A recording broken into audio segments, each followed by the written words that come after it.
Assalamualaikum warahmatullahi wabarakatuh. Salam dan bahagia. Yang terhormat Bapak Ketua Bagian SMP Taman Siswa Mojokerto, serta Bapak Ibu Pamong yang berbahagia dan anak-anak yang terkasih. Puji syukur patut kita panjatkan kehadirat Tuhan Yang Maha Esa, sebab atas berkat dan rahmat-Nya, kita semua dapat bertemu pada pagi hari ini dalam keadaan sehat walafiat untuk mengikuti kegiatan Seminar Guru Penggerak Budaya Positif yang akan disampaikan oleh Nyi Rendia Suparka, SPD. Untuk mengawali kegiatan kita pada pagi hari ini, marilah kita bersama menyanyikan lagu Indonesia Raya. Hadirin dimohon berdiri. Kepada yang bertugas disilakan.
Hadirin dipersilakan duduk kembali. Agar kegiatan kita pada hari ini berjalan lancar dari awal, pertengahan hingga akhir nanti, maka marilah kita bersama berdoa.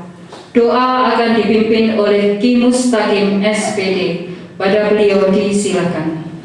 Assalamualaikum warahmatullahi wabarakatuh.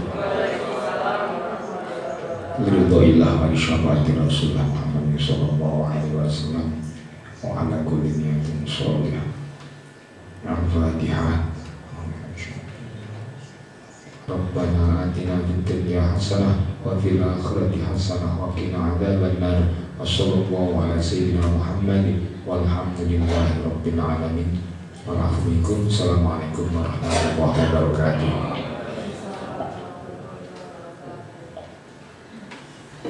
Sambutan Bapak Ketua Bagian SMP Taman Siswa Kota Mojokerto sekaligus membuka kegiatan pada hari ini secara resmi.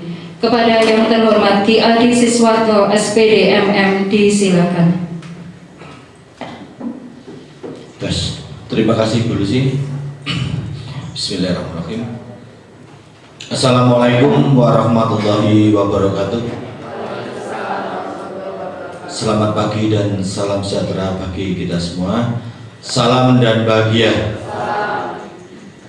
Puji syukur kehadirat Tuhan Yang Maha Esa, pada pagi hari ini kita bisa berkumpul di ruangan ini dalam keadaan sehat walafiat, sehingga kita nanti bisa mengikuti acara ini dari awal sampai akhir. Bapak Ibu yang saya hormati, sebagai tugas aksi nyata dari Bu Rendia selaku pamong penggerak, calon pamong penggerak, dan ini adalah tugasnya. Ini hampir sama dengan tugas saya dulu pada saat JKS, yaitu magang. Jadi dulu itu apa sih jenis proyek, ya sama, hampir sama. Tapi Bu Rendia ini macamnya sekarang pengembangan, macamnya buahnya. Dan saya dulu alhamdulillah karena daring, jadi tidak serumit ini. Bapak Ibu, nanti apa yang disampaikan Bu Rendia juga. Ini dengan judul budaya positif. Ini mudah-mudahan nanti apa yang disampaikan juga bermanfaat untuk kita semua dan untuk anak-anakku yang sebagai undangan. Ya, Pi? Ya, itu Bapak Ibu yang prakata yang bisa saya sampaikan. Saya akhiri. Assalamualaikum warahmatullahi wabarakatuh. Untuk Bu Rendia bisa menempati tempat yang sudah disediakan. Terima kasih Pak Adi. Ya, kita beri tepuk tangan yang meriah untuk rekan kita Nyi Rendia Subarka SPD. Terima kasih. Assalamualaikum warahmatullahi wabarakatuh. Salam dan bahagia. Yang kami hormati Bapak Kepala SMP Taman Siswa, yang kami hormati pula Bapak Ibu Pamong yang telah hadir, dan yang kami banggakan perwakilan dari siswa ya dan anggota PPTS ya. Puji syukur kehadiran Allah Subhanahu wa taala pada hari ini kita bisa berkumpul di acara seminar aksi nyata dalam keadaan yang sehat dan bahagia. Tak lupa sholawat serta salam tetap kami curahkan terhadap junjungan Nabi besar Nabi Muhammad SAW. Bapak Ibu, sebelumnya saya ucapkan banyak-banyak terima kasih telah meluangkan waktunya, apalagi ini di hari Sabtu yang harusnya bisa digunakan untuk healing ya, jadi digunakan untuk ilmu ya. Kami berharap pada pertemuan hari ini bisa memberikan tambahan ilmu yang berkah dan kita bisa terapkan dalam kehidupan kita sehari-hari. Mohon maaf Bapak Ibu, saya di sini tidak bermaksud untuk menggurui, namun saya hanya berbagi ilmu yang telah saya dapatkan dari pendidikan guru penggerak pada modul 1 ya, dengan temanya yaitu budaya positif. Sebelumnya izinkan saya untuk memberikan kesepakatan belajar pada hari ini. Jadi saya menawarkan beberapa kesepakatan belajar. Yang pertama yaitu fokus. Nanti Bapak Ibu dan anak-anak kami mohon untuk tetap fokus, pikirannya yang di rumah atau yang di mana-mana bisa diabaikan sebentar. Kita fokus di sini untuk mengikuti seminar budaya positif. Yang kedua, kami mohon untuk tetap tenang. Ini yang kami tawarkan. Yang ketiga yaitu hadir sepenuh hati di acara ini. Yang keempat, kita menghargai waktu bersama, karena waktu tidak bisa diputar kembali, waktu terus berjalan. Dan ini juga sudah menunjukkan pukul mau hampir 9:30 ya. Jadi nanti kita sama-sama saling menghargai, dan silahkan Bapak Ibu diperbolehkan untuk membuat catatan apabila ada hal yang dirasa penting. Selanjutnya untuk kesepakatan belajar lagi yang saya tawarkan kepada Bapak Ibu yaitu silahkan tunjuk tangan jika ingin bertanya. Mungkin dari kesepakatan belajar ini setuju apa mboten? Saya Bu Rendia. Oh, silakan Bu Lucy. Untuk bertanya, Yeah. mungkin daripada nanti mengganggu materi yang disampaikan, bisa dibuatkan sesi tanya jawab tersendiri. Terima kasih. Ya, kita sepakati bersama ya untuk yang sesi tanya jawab di akhir. Mungkin ada tambahan lagi? Oh, Bu Rizky, nggih. Oh ya, untuk handphone mohon di silent, tidak perlu dimatikan, tapi agar ini ya tercipta suasana yang tenang, untuk HP-nya bisa di silent saja. Jadi bagaimana kesepakatan belajar kita hari ini, disepakati nggih semuanya? Oke, terima kasih. Masih semangat ya Bapak Ibu? Semangat. Ya, terima kasih, nanti kami mohon partisipasinya. Jika nanti ada yang bertanya, Bapak Ibu, karena saya juga membutuhkan dokumentasi yang bertanya, nanti di-shoot juga nih. Nah, untuk budaya positif ini memang cukup banyak materinya. Ini sudah kami pilih. Ya. Topik hari ini ada 5. Yang pertama adalah disiplin positif dan nilai kebajikan universal. Yang kedua, teori motivasi, hukuman, penghargaan, dan restitusi. Yang ketiga, keyakinan kelas. Yang keempat, 5 posisi kontrol guru. Dan yang kelima, segitiga restitusi. Mungkin Bapak Ibu yang di depan saya ini sudah tidak asing dengan kata-kata yang saya paparkan atau bahkan baru mendengar kalimat. Nah, ini tujuannya yaitu kita sama-sama saling sharing atau berbagi. Barangkali ternyata yang kami paparkan sudah pernah Bapak Ibu lakukan, tapi Bapak Ibu tidak tahu bahwa itu disebut misalnya, oh ini ternyata restitusi, oh ini ternyata posisi kontrol kita. Karena budaya positif ini nanti harapan kami bisa kita laksanakan, kita implementasikan dalam kehidupan kita sehari-hari pada saat bersama anak didik. Yang pertama yaitu tentang disiplin positif dan nilai kebajikan universal. Sebelumnya saya berikan pertanyaan pemantik ini, ya, seperti kayak kita membuat RPP, ada pertanyaan pemantik dulu untuk mengetahui seberapa jauh peserta didik kita mengetahui materi yang akan kita ajarkan. Bapak Ibu pasti sudah tidak asing dengan istilah disiplin. Nah, mungkin dari Bapak Ibu ada yang mau memberikan jawabannya. Apa itu disiplin? Silahkan, monggo. Ada yang mau membantu saya untuk menjawab apa itu disiplin? Bu Lucia, Pak Benny mungkin, atau petugas tertib damai biasanya kan yang sering mendisiplinkan orang atau mendisiplinkan anak-anak. Apa sih disiplin itu? Bu Maria, silakan. Oke, Bu Maria, disiplin itu apa ya Bu Maria? Perkenalkan, nama saya Bu Maria Ulfa, guru matematika SMP Taman Siswa. Kalau menurut saya disiplin, mungkin saya mengartikannya nggak panjang. Yaitu disiplin adalah taat pada peraturan atau tata tertib. Gitu. Pada peraturan atau tata tertib. Mungkin ada lagi? Pun Bapak Ibu? Assalamualaikum warahmatullahi wabarakatuh. Iya. Kalau tidak ada, oke. Terima kasih Bu Maria. Iya, betul sekali, tidak salah apa yang dikatakan Bu Maria. Disiplin itu sering kita artikan sebuah peraturan atau tata tertib. Namun, mari kita lihat bersama-sama apa itu disiplin.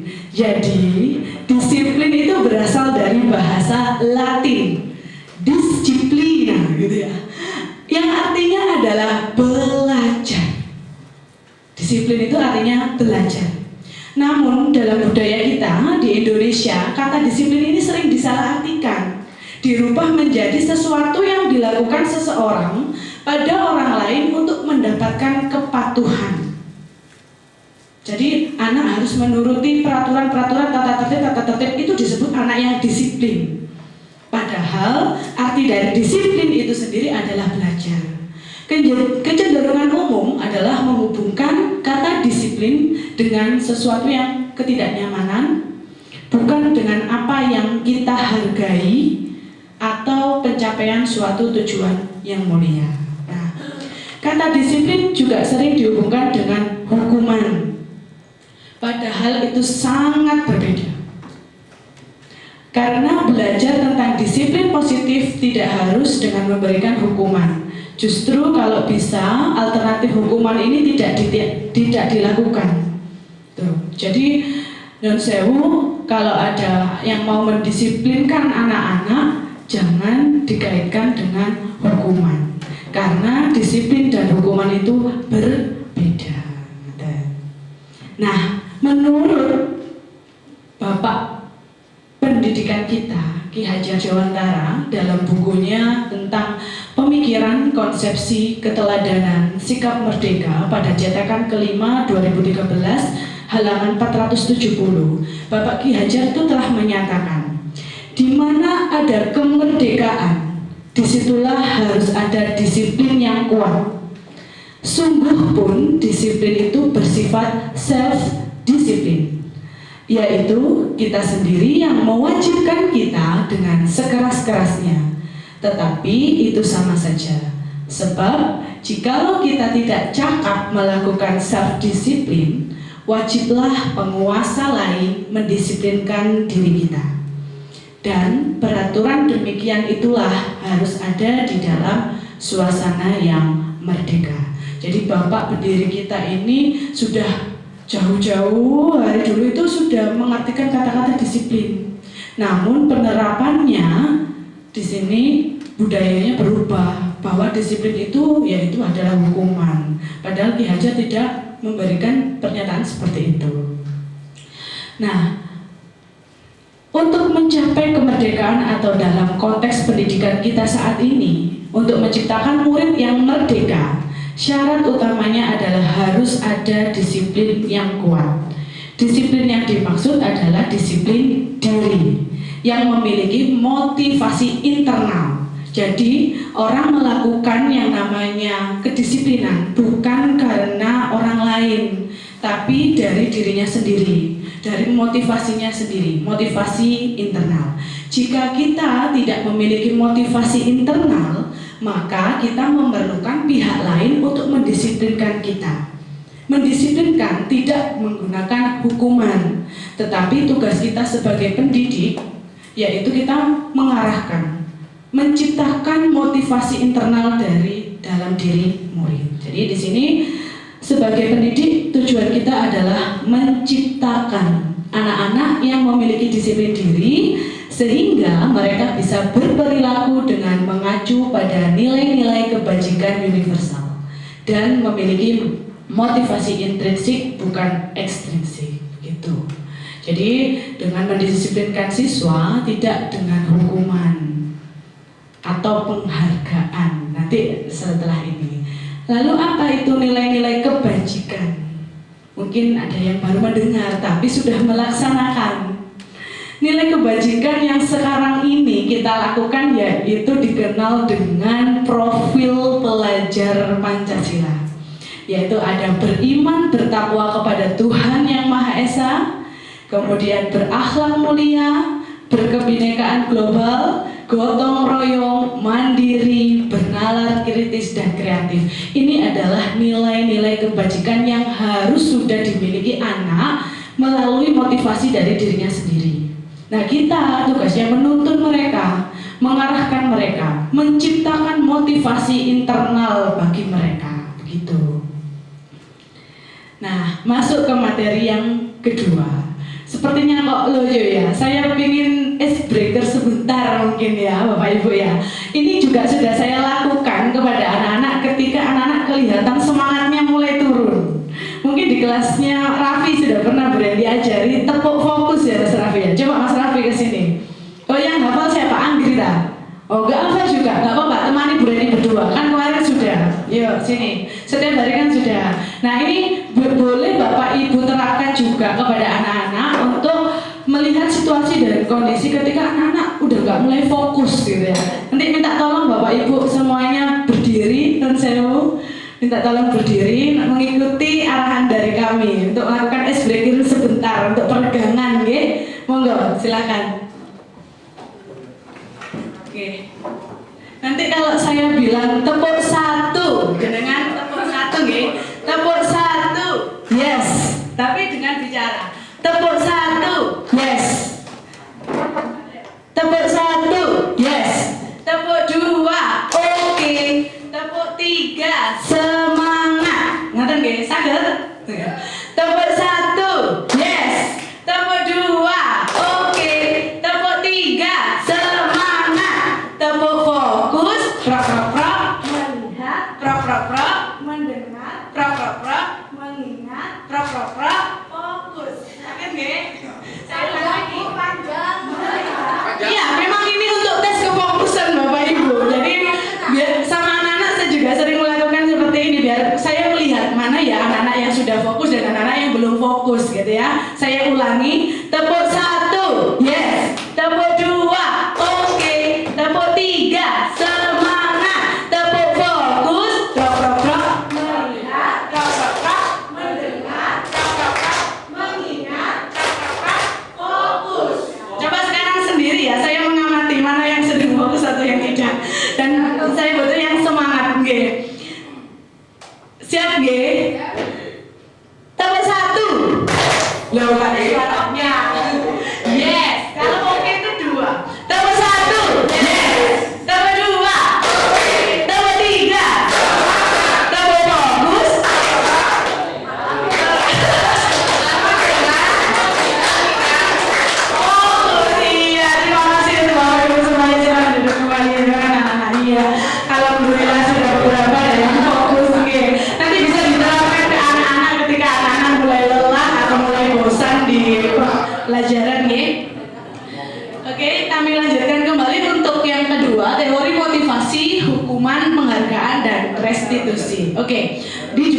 pertanyaan penanti lagi nih. Bapak Ibu tinggal menjawab setuju atau tidak setuju. Biasanya ini pakar-pakarnya, kalau nggak BK sama Tatip ini sudah pakarnya untuk menjawab seperti ini.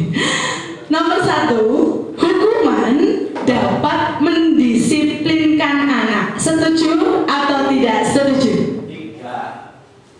Setuju atau tidak setuju? Tidak. Oke, kita simpan dulu jawabannya ya. Yang kedua, pemberian hukuman dengan hal positif seperti membaca atau membersihkan halaman sekolah dapat meningkatkan disiplin anak. Setuju atau tidak setuju? Mungkin ada yang bisa memberikan komentarnya kenapa kok setuju, alasannya apa, dan kenapa tidak setuju, alasannya apa. Monggo. Salah satu, Bu Roy. Tadi di awal Budi menyampaikan bahwa disiplin itu artinya belajar. Nah, dari kalimat itu dengan pemberian hukuman dengan hal yang positif dengan membaca, artinya mereka membiasakan untuk belajar, membiasakan hal yang positif dengan cara membaca dan membersihkan halaman sekolah. Itu Bu Randy. Terima kasih, kita simpan dulu jawabannya Bu Roy. Selanjutnya yang ketiga, memberi penghargaan dapat meningkatkan motivasi belajar anak. Setuju atau tidak setuju? Saya boleh? Oh boleh. Dipikir saya nggak boleh. Pemberian hukuman dan memberikan penghargaan itu semuanya bisa menjadi cara kita semua, tidak hanya anak, untuk disiplin. Yang penting adalah memberikan pemahaman kepada siapa yang kita beri hukuman atau penghargaan. Untuk apa hukuman itu, tujuannya apa, dan mengapa hukuman itu diberikan. Mungkin kalau apa itu namanya, kata-katanya bukan hukuman ya, itu karena hukuman itu sudah langsung kognitif, apa, jelek gitu loh ya, ininya konotasinya sudah negatif begitu. Demikian pula penghargaan bisa menjadi motivasi, bisa menjadi bumerang bagi anak-anak jika tidak disertai dengan pemahaman gitu kan. Terima kasih Bu Lucy, jawabannya cukup panjang dan semoga nanti sesuai dengan setelah yang slide berikutnya nanti kita belajar bersama-sama. Oke, tadi ada yang setuju. Yang pertama kayaknya semuanya sepakat tidak setuju ya, bahwa hukuman itu dapat mendisiplinkan anak. Kalau yang kedua ada yang setuju dan ada yang tidak setuju. Sedangkan yang ketiga, memberi penghargaan dapat meningkatkan motivasi belajar anak, ada yang setuju. Nanti kita lihat dulu, mungkin setujunya karena konteksnya jangka panjang atau jangka pendek efeknya, nanti ke sana. Oke, untuk selanjutnya, jadi ini ada beberapa teori motivasi perilaku tentang manusia, yaitu bahwa seseorang melakukan sesuatu tindakan itu ada motifnya. Motif yang pertama untuk menghindari ketidaknyamanan atau hukuman. Orang melakukan, misalnya katakanlah, siswa datang tepat waktu sebelum bel, itu karena apa? Ya karena dia menghindari yang namanya hukuman, biar saya nanti tidak terlambat. Nah ini salah satunya. Jadi yang nomor satu ini adalah motif eksternal, karena adanya kekhawatiran untuk menghindari ketidaknyamanan atau hukuman. Yang kedua, seseorang melakukan sesuatu itu untuk mendapatkan imbalan atau penghargaan dari orang lain. Ini juga termasuk motivasi eksternal. Yang ketiga, seseorang melakukan sesuatu untuk menjadi orang yang mereka inginkan dan menghargai diri sendiri dengan nilai-nilai yang mereka percaya. Nah, di nomor 3 inilah motif internal atau intrinsik. Sehingga yang nomor 3 inilah nanti motivasi internal ini memiliki tujuan untuk terciptanya disiplin positif. Jadi anak melakukan kedisiplinan tidak karena pengaruh atau takut akan hukuman atau menghindari ketidaknyamanan. Kata lain karena faktor eksternal. Sehingga yang perlu kita tingkatkan untuk anak-anak adalah meningkatkan yang motif nomor 3. Di anak-anak ini sudah memiliki motivasi internal dari dirinya sendiri untuk menjadi apa yang mereka inginkan. Mereka menghargai dirinya dan mereka percaya akan nilai-nilai yang baik, yaitu nilai-nilai kebajikan universal tadi, ya, seperti belajar Pancasila. Nah, ada istilah dihukum oleh penghargaan. Mungkin tanpa kita sadari, kita memberikan penghargaan ke siswa, ternyata itu adalah menghukum dia. Pernah enggak terbesit dalam pikiran kita, loh saya memberi penghargaan itu supaya memotivasi mereka. Betul, itu efeknya jangka pendek. Tapi jangka panjangnya itu akan menghukum. Seperti yang dijelaskan di sini ya, penghargaan itu berlaku sama dengan hukuman. Dalam arti meminta atau membujuk seseorang melakukan sesuatu untuk memenuhi suatu tujuan tertentu dari orang yang meminta atau membujuk. Dorongannya eksternal dan ada faktor ketergantungan. Nun sewu, saya sendiri juga pernah melakukan seperti itu. Setelah saya mengikuti guru penggerak ini, ada pendidikan seperti ini, kami akhirnya merubah mindset. Ketika saya bilang, anak-anak siapa yang bisa jawab nanti dapat poin. Tujuan saya untuk memotivasi dia seperti itu. Memang jangka pendeknya luar biasa, tapi jangka panjangnya ketika bukan saya yang ngajar, apa nanti efeknya ke anak-anak? Dampaknya ke anak apa? Mereka pasti punya pikiran, oh duduk Bu Randy, wes gak jawab, aku gak oleh poin. Nah, gak dapat poin dan sebagainya. Inilah yang diartikan penghargaan itu dihukum oleh penghargaan. Begitu ya. Jadi apa saja dampaknya? Mulai dari pengaruhnya itu ada jangka pendek, ada jangka panjang. Penghargaan itu sifatnya menghukum. Penghargaan akan mengurangi ketepatan. Jadi kita tidak bisa mengukur keberhasilan anak. Kemudian penghargaan itu kadang kurang efektif. Dan penghargaan juga akan merusak sebuah hubungan. Lalu apakah tidak boleh memberikan penghargaan?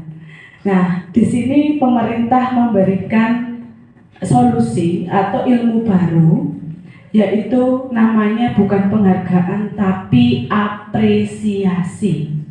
Jadi diganti yang namanya apresiasi. Apresiasi itu apa? Pengakuan.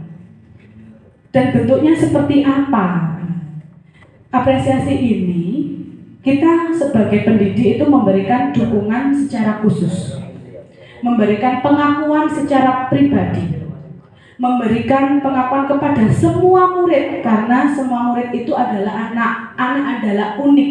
Mereka memiliki keunikan masing-masing, kelebihan masing-masing. Ada yang kelebihannya di seni, ada yang di eksak. Kita harus mengakui itu. Kita harus memberikan pengakuan kepada anak-anak bahwa mereka itu memiliki kecerdasannya masing-masing. Kalau kita hanya memberikan penghargaan seperti katakanlah, saya memberikan bintang, yang bisa baris rapi, masuknya rapi, kayak saya kasih bintang, itu bukan apresiasi.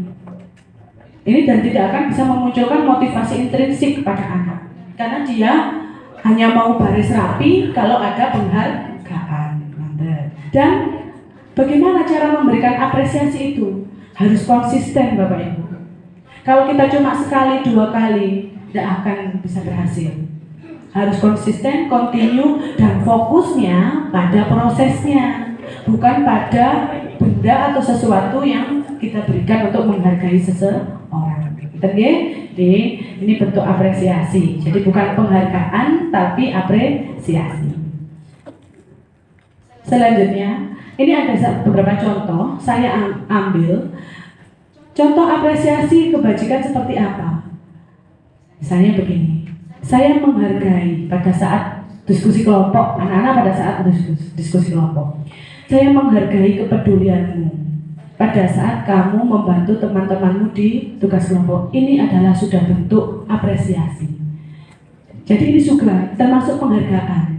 Nah, seperti ini nanti anak akan muncul motivasi di dalam dirinya. Oh, aku diakui, aku sudah membantu orang lain, aku diakui, aku dilihat dari sama Bapak Ibu guru. Jadi memang menjadi seorang pendidik itu betul-betul sistem amongnya itu kita tingkatkan. Memang ngomong, kita menghargai sekecil apapun usaha mereka, itu kita beri yang namanya pengakuan atau apresiasi. Mulai dari bisa kata perhatikan, saya menghargai, saya terima kasih untuk rasa tanggung jawabmu. Ada ketua kelompoknya mimpin kelompoknya dengan sangat luar biasa, itu kita beri apresiasi. Jadi tidak hanya berupa nilai. Inilah yang diminta oleh para pakar-pakar ya, yang harus kami sampaikan, kita tularkan kepada Bapak Ibu agar tidak salah nanti dalam implementasinya di sekolah. Lanjut nih. Nah, ini juga ada untuk tes sedikit Bapak Ibu ya. Silakan Bapak Ibu baca yang ada di depan. Mencatat 100 kali di buku dengan kalimat saya tidak akan terlambat lagi karena terlambat ke sekolah. Kira-kira ini jawabannya hukuman atau konsekuensi? Saya mencatat 100 kali di buku dengan saya tidak akan terlambat lagi. Ini kan sering ya kita temukan. Ini termasuk hukuman atau konsekuensi kira-kira? Yang setuju hukuman, sinten? Ada yang setuju konsekuensi, sinten? Tidak ada. Gak apa-apa, kita salah tidak apa-apa Bapak Ibu, karena kita sama-sama belajar. Yang nomor 1 kira-kira jawabannya apa ya? Hukuman, konsekuensi. Oke, kita nanti cek jawabannya. Yang kedua, lari mengelilingi lapangan basket 2 kali karena terlambat hadir di sekolah. Hukuman atau konsekuensi? Hukuman. Murid diminta untuk push up 15 kali karena tidak menggunakan masker ke sekolah. Hukuman. Menggantikan kertas tugas teman yang telah dicoret-coret. Konsekuensi. Membersihkan tumpahan air di meja tulis karena tersenggol pada saat belajar. Konsekuensi. Mari kita cek bersama-sama apakah jawaban Bapak Ibu benar atau kurang tepat. Iya, betul. Iya, jadi yang nomor 1, 2, 3 itu berupa hukuman, dan yang nomor 4 dan 5 berupa konsekuensi. Terima kasih Bapak, itu berarti sudah mulai memahami ya apa bedanya hukuman dan konsekuensi. Nah, di sini akan kami paparkan sedikit apa sih bedanya hukuman sama konsekuensi. Nah, hukuman itu Bapak Ibu menyakiti anak secara fisik maupun hatinya dan untuk jangka waktu yang lama. Kalau konsekuensi membuat anak merasa tidak nyaman dalam jangka waktu pendek. Efeknya, kita bilang efeknya. Jadi perbedaan hukuman itu nanti efeknya adalah lama. Sebagai contoh, saya dulu waktu SD kelas 1 95 tahun 95. Dan sekarang tahun 2022, saya pernah tidak mengerjakan PR dan saya disuruh di depan angkat kaki dan telinga. Itu kan hukuman. Efeknya apa? Sampai detik ini saya masih ingat. Bekas menolehkan tintanya bukan tinta emas, sehingga saya sampai detik ini aja masih ingat. Saya dulu kelas 1 SD pernah dihukum, disuruh ke depan angkat kaki dan telinga. Nah, ini adalah hukuman, efeknya sampai jangka panjang. Kalau seandainya itu tadi konsekuensi yang harus saya terima, saya harus mengerjakan lagi, tidak akan berefek panjang, efeknya hanya pendek. Nah, namun hukuman dan konsekuensi ini masih ada lagi yang lebih baik, yaitu restitusi. Baru ini ya. Hukuman dia bersifat akan negatif Bapak Ibu, sedangkan konsekuensi akan bersifat netral. Dan yang kita butuhkan adalah yang bersifat positif, yaitu dinamakan restitusi. Ya. Apa itu restitusi? Restitusi adalah proses menciptakan kondisi bagi murid untuk memperbaiki kesalahan mereka, sehingga mereka bisa kembali pada kelompok mereka dengan karakter yang lebih kuat.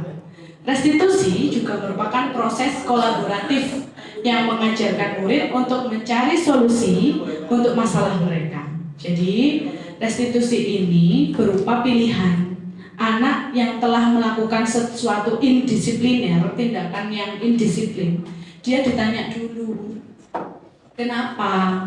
Terus bagaimana solusinya? Bagaimana cara kamu menyelesaikan? Nah, dari jawaban-jawaban mereka, dia akan lebih mancep, artinya tertanam di hatinya bahwa solusinya yang memberikan mereka sendiri, dan dia juga akan yang melaksanakannya. Itu adalah restitusi. Alhamdulillah sudah ke nomor 3. Nah, ini yang saya lihat di lembaga kita sangat perlu Bapak Ibu untuk melakukan yang namanya keyakinan kelas. Mengapa yang kami undang adalah wali kelas? Karena hubungannya jika Bapak Ibu guru mapel tidak menggunakan keyakinan kelas, kami mohon untuk Bapak Ibu wali kelas bisa membuatkan keyakinan kelas. Kenapa kok keyakinan kelas? Bukan peraturan kelas. Keyakinan kelas ini akan lebih baik dilaksanakan sama anak-anak. Ini sudah kami terapkan di kelas 7C dengan cara kita curah pendapat. Anak-anak kami beri kertas, silahkan kamu menginginkan kelasmu itu seperti apa. Bahkan pada saat kita repot ada anak yang belum mengumpulkan tugas dan sebagainya. Coba kita buat terlebih dahulu sebelum mengajar, kita membuat kesepakatan kelas sama anak-anak.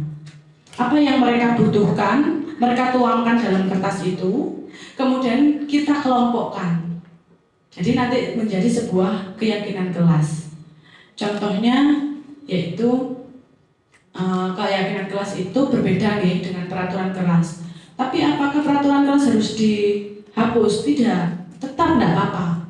Yang beda yaitu caranya. Kalau peraturan kelas biasanya yang membuat Bapak Ibu guru atau sekolah. Tapi kalau keyakinan kelas kita buat bersama-sama. Sama yang saya terapkan kepada anak kelas 7C, di sini ada Raffi juga ya. Bu Reni kemarin pada saat ini fotonya Raffi ya di sini ya. Membuat keyakinan kelas itu berdasarkan apa yang mereka butuhkan. Apa yang dibutuhkan? Bu, tidak ada pembulian. Biar kelasnya ternyaman. Tidak ada pembulian apapun itu, mau memanggil nama orang tua atau ngejek-ngejek temannya. Nah, itu kita buat kesepakatan kelas. Jadi kita buat kalimatnya mungkin saling menghargai. Jadi biar anak-anak kita ingatkan, terus ditempelkan di kelas pojoknya. Jadi kita ingatkan lagi, kalau kelasnya rame, ayo kembali ke keyakinan kelas kalian. Kan kalian sudah meyakini nilai-nilai apa yang baik, nilai kebajikan universal yang mana, saling menghargai misalnya. Tuh. Nah, peraturan kelas itu ruang lingkupnya masih kecil. Sedangkan keyakinan kelas ini akan lebih besar untuk menciptakan yang namanya lingkungan yang positif. Dari lingkungan yang positif akan menghasilkan yang namanya budaya positif. Kalau kita setiap hari berkarakter, berperilaku, kemudian bertutur sapa dengan kalimat-kalimat yang positif, insya Allah budaya positif ini nanti akan tercermin, akan tercipta di lingkungan tempat kerja kita, gitu ya. Keempat, nah ini sudah tidak familiar lagi sebetulnya. Kita sebagai pendidik dikategorikan ada 5 posisi kontrol guru. Yang pertama, guru sebagai penghukum. Yang kedua, pembuat rasa bersalah. Yang ketiga, guru sebagai teman. Keempat, guru sebagai pemantau. Dan kelima, guru sebagai manajer. Kira-kira posisi yang mana, posisi kontrol yang mana yang seharusnya kita gunakan, kan gitu nih. Nanti kita lihat dulu, ini ada videonya. Bapak Ibu bisa mirsani gitu. Naren, sini kamu. Selamat pagi, Bu. Selalu terlambat. Kamu deh, pasti terlambat.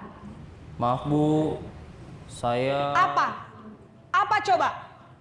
Alasan kamu apa lagi? Kapan sih kamu tidak terlambat?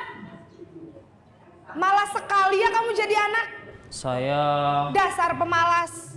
Itu contoh sekilas kalimat yang diucapkan oleh Ibu Guru Piket bahwa guru itu sebagai penghukum. Jadi ada bedanya lagi. kenapa Yang kedua yaitu posisi pembuat merasa bersalah.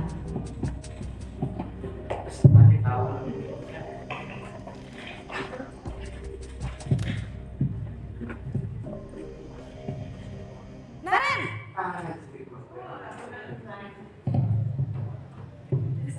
Selamat pagi, Bu. Naren. Kamu kenapa terlambat lagi, Nak? Ya Tuhan, Naren. Sudah mulai agak volume down ya suaranya. Kalau kamu terlambat lagi, nanti ibu yang ditegur bapak kepala sekolah, Nak. Disangka ibu tidak bisa membina kamu. Jadi dengan kalimat-kalimat seperti ini tuh malah membuat siswa itu memiliki rasa bersalah.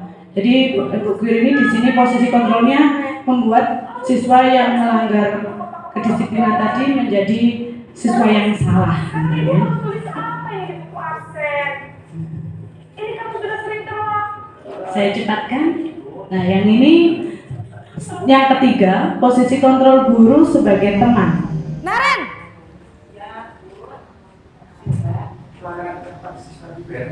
Selamat pagi, Bu. wah, sudah jam berapa ini, Nak? Terlambat lagi ya, sayang. Iya, Bu. Habis ibu saya lupa mengingatkan saya, Bu. Kamu malah menyalahkan ibu kamu. Kamu bukannya anak yang larinya paling Bedanya kencang. pada saat posisi kontrol guru menjadi teman, itu Iya, Bu. Saya nadanya memang sudah bangun mulai Jadi, halus. biarpun saya lari kencang, Dan gaya bahasanya Tetap seperti gak menganggap kejar, bahwa Bu. dia adalah temannya. Ya sudah sana, Hena, nanti kenapa sih lain kali sayang? larinya Itu lebih posisi kenceng guru lagi ya, sebagai teman. biar gak terlambat lagi.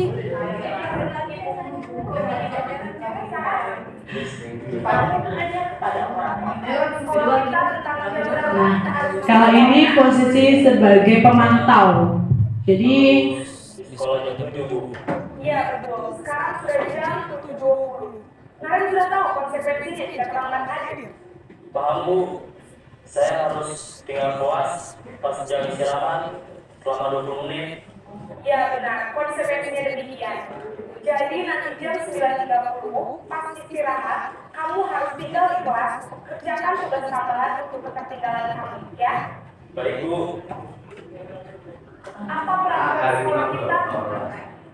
Nah, untuk yang keempat yaitu posisi kontrol guru sebagai pemantau. Jadi dia tidak menghukum, tapi dia hanya memberikan konsekuensi terhadap siswa yang terlambat itu tadi.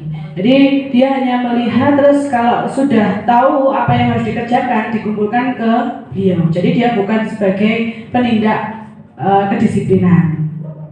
Dan yang terakhir yaitu posisi guru sebagai manajer. Kakak saya, Kak Emma. Ada lagi selain Kak Emma? Selain Kak Emma, ada ibu saya.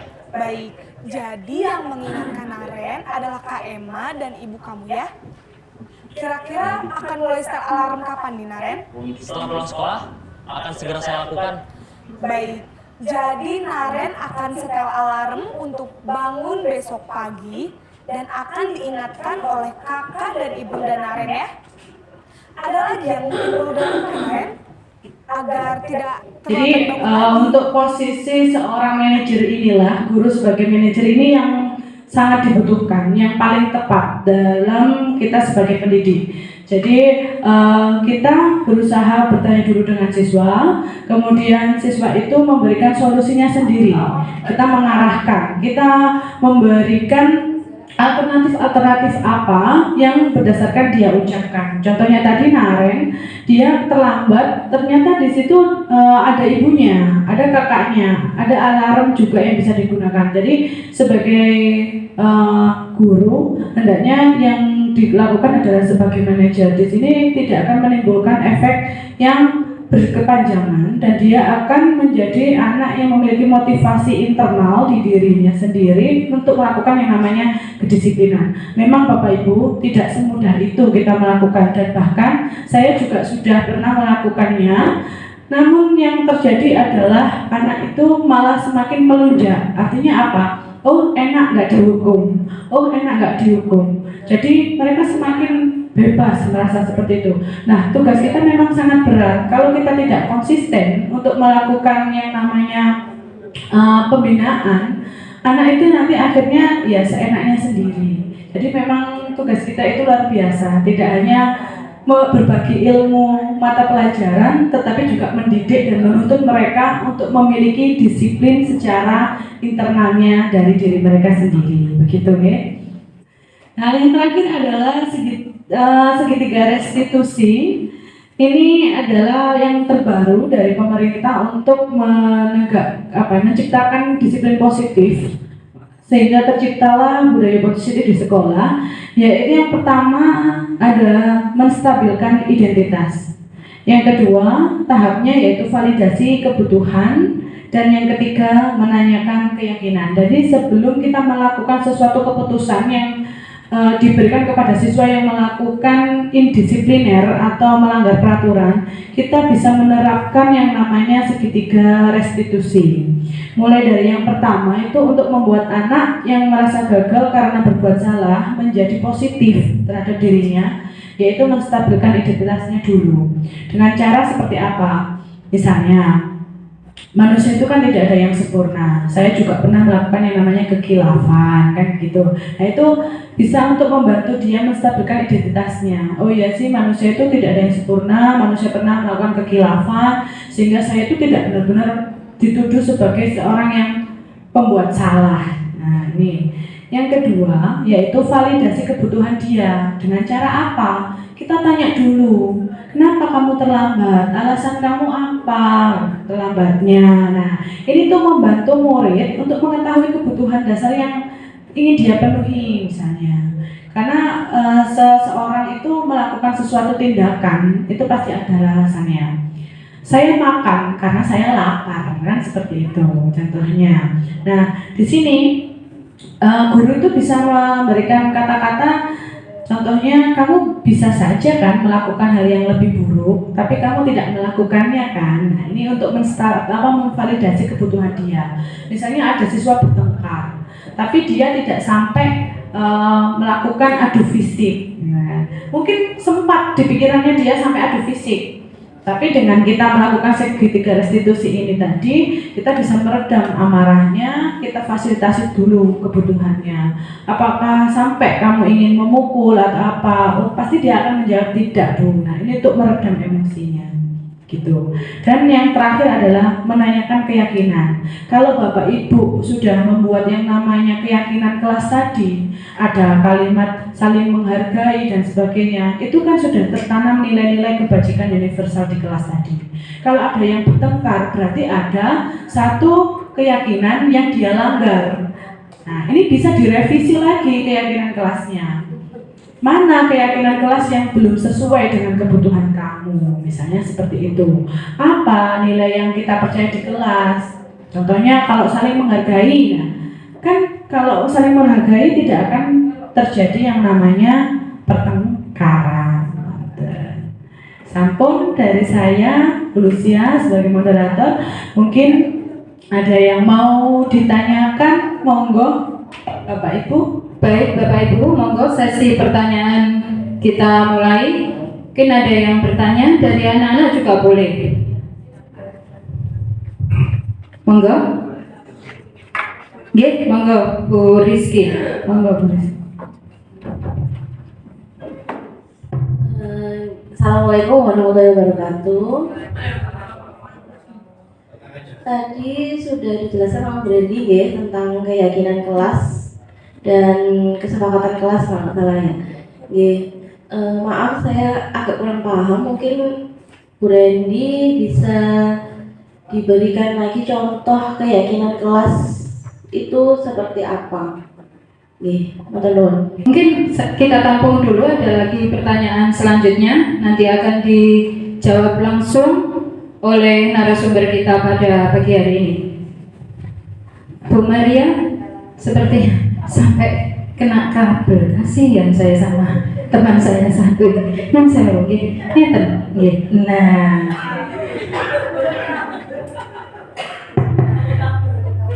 Terima kasih sebelumnya Bu Rendia. Sebenarnya saya juga menyimak sedikit-sedikit, tapi mungkin bisa menjadi bukit nantinya.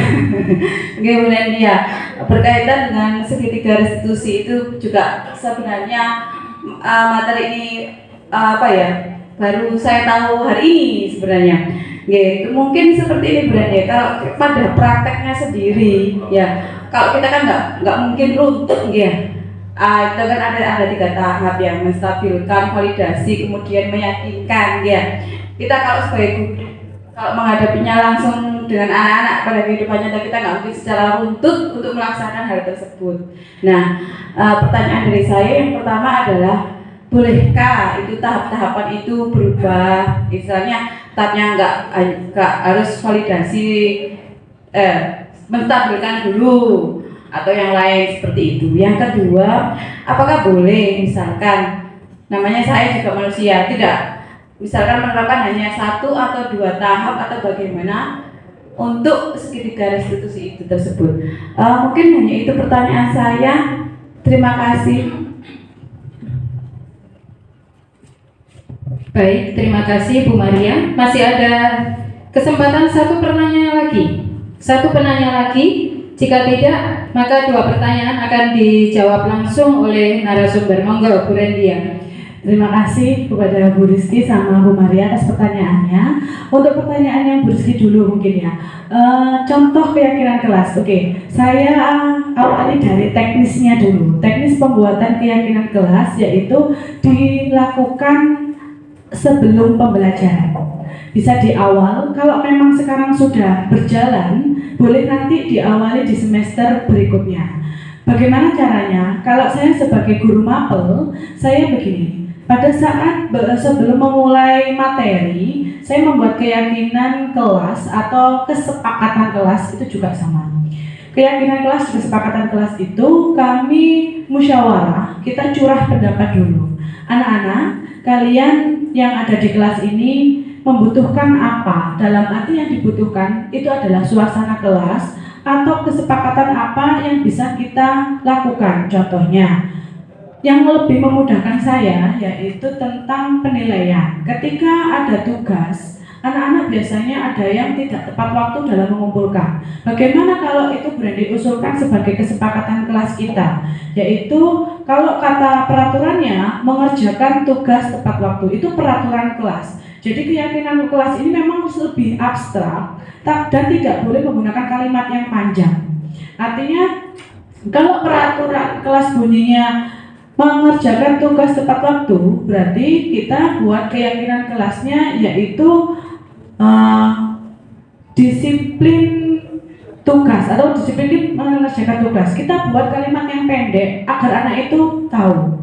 Kita berikan anak-anak lagi misalnya, jangan rame di kelas, jangan bikin gaduh. Nah, jangan rame, kelas bersih, kelasnya nyaman, itu bisa kita gabungkan dengan misalnya tidak ada pembulian nih, tidak ada pembulian, kelas tidak ada pembulian, jangan rame, jangan mengganggu teman, jangan mengambil barang yang bukan miliknya. Itu kita kategorikan dalam satu keyakinan kelas yaitu saling menghargai. Kalau diingatkan saling menghargai, kita tulis saja saling menghargai. Itu anak-anak pasti ingat. Oh, kita sama-sama manusia yang saling menghargai ya, kita tidak boleh mengganggu orang, tidak boleh membuli orang. Nah, itu namanya keyakinan kelas. Nah, sehingga nanti ketika Bapak Ibu guru mengajar di pertemuan berikutnya, kalau menemukan ada anak yang masih melanggar masih rame, kita tunjukkan di papan kelasnya tadi yang sudah tertempel. Anak-anak, kalian sama Bu Rendi sudah membuat kesepakatan kelas. Ayo, apakah kesepakatan kelas ini harus direvisi lagi? Kok masih belum dilaksanakan? Itu boleh. Mana keyakinan kelas yang belum sesuai dengan kebutuhan kamu? Nah, anak kan pasti milih. Saya itu butuh kelas yang tenang, Bu, biar nyaman belajarnya. Ya sudah, poin nomor 1, saling menghargai. Ayo kita laksanakan. Itu contoh dari keyakinan kelas yang mudah. Mungkin Bapak Ibu guru lain malah punya ide-ide yang lain untuk membuat keyakinan dan kesepakatan kelas. Enak kok Bapak Ibu, dan saya sudah mempraktekkan itu di kelas 9 dan di kelas 7 ketika kita sudah membuat kesepakatan kelas.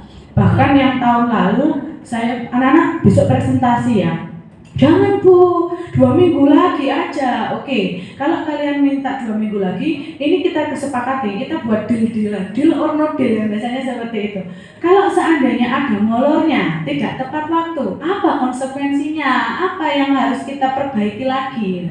Berarti ada keyakinan kelas yang kamu langgar. Nah, harus bagaimana sebaiknya? Ternyata dari situ, kemarin alhamdulillah kelas 9 itu semuanya pas saat presentasi membawa alat peraga. Memang saya minta untuk membawa alat peraga dan semuanya bawa, itu luar biasa. Dan untuk tugas hanya minoritas. Karena apa? Di awal kita sudah ada kesepakatan atau keyakinan. Mengumpulkan tugasnya tadi tepat waktu kan peraturannya. Tapi di sini saling menghargai itu tadi. Akhirnya menghargai janji yang sudah kita buat, anak-anak mengumpulkannya tepat waktu begitu.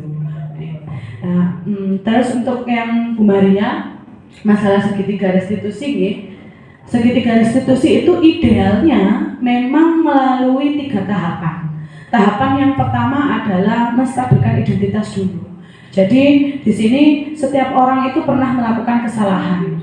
Kamu bukan satu-satunya yang pernah melakukan kesalahan. Jadi kita membangun stigma ke anak itu meskipun dia melakukan kesalahan, bahkan orang yang jadi tersangka aja masih diberi kesempatan untuk membela dirinya. Nah, di sini letaknya untuk menstabilkan identitas.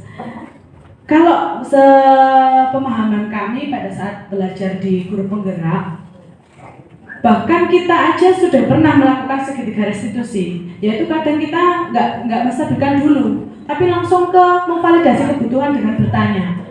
Ada anak datang terlambat masuk, langsung kita tanya gini, kenapa kok datang terlambat? Itu sudah, jenengan sudah melakukan yang namanya segitiga restitusi, tapi yang langsung ke langkah 2, bukan ke langkah 1 dulu. Kalau ke langkah 1, kalau ada anak datang terlambat, kita pasti begini. Yang namanya manusia itu tidak pernah sempurna, tidak ada yang sempurna, pernah melakukan kesalahan. Akan tetapi kita tidak lihat salahnya, kita lihat proses ke depannya. Jangan mengingat kesalahannya, tapi kita bangun kedepannya kamu akan jadi apa. Kadang orang melihat sudah, jangan mikir salahnya, tapi kedepannya itu harus kita perbaiki. Nah, tujuan dari segitiga restitusi itu. Jadi menurut saya Bu Maria, idealnya memang ketiga tahapan ini dilakukan secara urut, secara runtut. Kalaupun tidak secara urut, hanya per bagian atau per tahapan aja, disesuaikan dengan konteksnya. Kalau kita sudah tahu, dia sudah sering, berarti kan anak ini sudah sering kita berikan bimbingan. Kamu tidak 1 kali 2 kali, itu juga bisa langsung ke tahap kedua atau ketiga, gitu. Jadi tahapan-tahapan inilah memang kesannya tidak menghukum siswa nih Bapak Ibu. Jadi kita kembali lagi, kalau yang namanya hukuman itu akan menyakiti secara fisik dan juga secara hati atau psikisnya dalam jangka panjang. Mungkin hukuman itu bisa diganti dengan konsekuensi atau yang lebih baiknya yaitu restitusi. Cukup dari saya. Terima kasih atas waktunya. Baik, Bu Rendia. Mungkin ada pertanyaan lagi? Oh enggak ya, nanti tidak selesai. Mungkin 1 kalimat closing statement dari Bu Rendia untuk bahasan kita pada siang hari ini. Terima kasih Bu Lucia. Untuk closing statementnya yaitu di mana budaya positif akan tercipta yaitu dari karakter-karakter positif yang kita bangun. Karakter positif tadi tidak jauh dari yang namanya nilai-nilai kebajikan universal. Antara lain yaitu menciptakan profil belajar Pancasila. Dari situ nanti anak akan kita bantu untuk menciptakan motivasi dari dirinya sendiri. Mereka akan sadar diri mana yang disiplin dari dirinya, bukan dari faktor orang lain untuk menciptakan itu. Dan solusi ketika ada anak yang melanggar atau peraturan itu bisa menggunakan yang namanya segitiga restitusi. Begitu. Terima kasih. Oke, mohon maaf apabila banyak kurangnya, karena kita juga masih sama-sama saling belajar. Semoga ilmu hari ini yang kami share, yang kami bagikan bermanfaat untuk Bapak Ibu semua dan bisa diterapkan di lingkungan tempat kerja kita terutama atau di masyarakat. Terima kasih dari kami akhiri. Assalamualaikum warahmatullahi wabarakatuh. Kita beri aplaus sekali lagi untuk menyemangati teman kita, calon guru penggerak Nyirendia Subakta.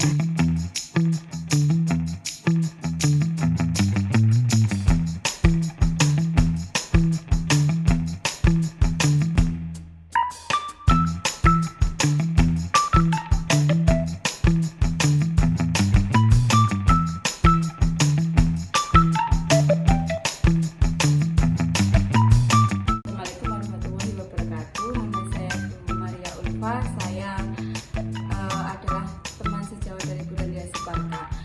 Kemarin setelah saya mendengarkan seminar dari Bu Rendia, saya mempunyai pemikiran yang sedikit berubah, yaitu antara lain mengenai tentang antara apresiasi dengan penghargaan. Nah, itu benar-benar pemikiran saya terbuka bahwa ternyata perbedaan itu akan mempengaruhi anak-anak di kemudian hari. Yang kedua, hukuman dengan konsekuensi itu merupakan pengetahuan yang baru bagi saya. Jadi mungkin setelah ini saya akan berusaha untuk mengaplikasikannya ke dalam pembelajaran.